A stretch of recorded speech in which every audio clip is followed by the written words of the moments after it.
Side dish ആയാലോ? അതിനുവേണ്ടി നമുക്ക് 2 കപ്ലങ്ങ, എനിക്ക് 2 ചെറിയ കപ്ലങ്ങ കിട്ടിയത്, അതുകൊണ്ടാണ് ഞാൻ 2 എണ്ണം എടുത്തത്. നിങ്ങൾ എടുക്കുകയാണെങ്കിൽ 1 എണ്ണം എടുത്താൽ മതി. ഒരു വലിയ കപ്ലങ്ങ, 1 തക്കാളി, 1 നാരങ്ങ, 2 പച്ചമുളക്, കുറച്ച് peanuts, 1 table spoon soya sauce, 1 table spoon honey, കുറച്ച് ഉപ്പ്.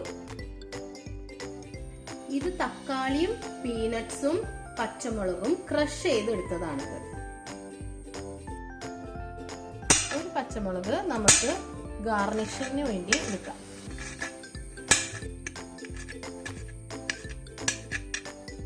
ഇനി നമുക്ക് പപ്പായയുടെ തൊലി കളഞ്ഞെടുക്കാം.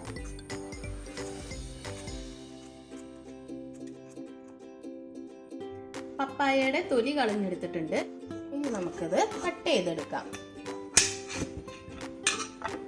എന്നിട്ടിത് ഗ്രേറ്റ് ചെയ്തെടുക്കാം. പപ്പായ നമ്മൾ നീളത്തിൽ ഇങ്ങനെ ഗ്രേറ്റ് ചെയ്തെടുത്തിട്ടുണ്ട്. ഇനി നമുക്ക് നേരത്തെ ക്രഷ് ചെയ്ത് വെച്ച ഈ കൂട്ട് നമുക്ക് ഇതിലേക്ക് ഇടാം.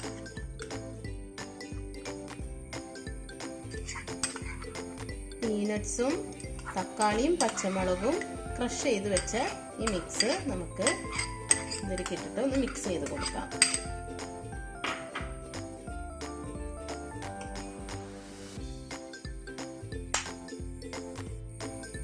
അപ്പോൾ ഇത് നമ്മളെല്ലാം മിക്സ് ചെയ്ത് വെച്ചിട്ടുണ്ട്. ഇനി ഇതിലേക്ക് നമുക്ക് 1 ടേബിൾ സ്പൂൺ സോയാ സോസ് ഒഴിക്കാം.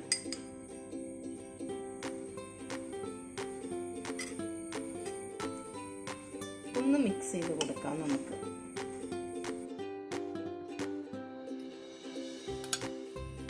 കുറച്ച് നാരങ്ങ പിഴിഞ്ഞു കൊടുക്കാം. ഇനി കുറച്ച് ഉപ്പ് ഇട്ട് കൊടുക്കാം. ഇനി നമുക്ക് 1 ടേബിൾ സ്പൂൺ ഹണിയും കൂടിയും ഒഴിച്ചു കൊടുക്കാം. ഇനി നമുക്ക് കുറച്ച് പീനട്സും കൂടി ഇട്ടിട്ട് ഒന്ന് മിക്സ് ചെയ്ത് കൊടുക്കാം.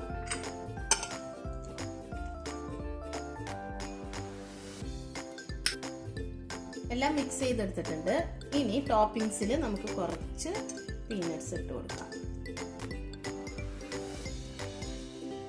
1 പച്ചമുളക് അരിഞ്ഞത് ഇട്ട് കൊടുക്കാം. അങ്ങനെ നമ്മുടെ തായ് സ്റ്റൈലിലുള്ള പപ്പായ സാലഡ് റെഡി ആയിട്ടുണ്ട്. ഇത് നിങ്ങൾ എല്ലാവരും വീട്ടിലൊന്ന് പരീക്ഷിച്ചു നോക്കിയിട്ട് ഫീഡ്ബാക്ക് അറിയിക്കണം. Thank you.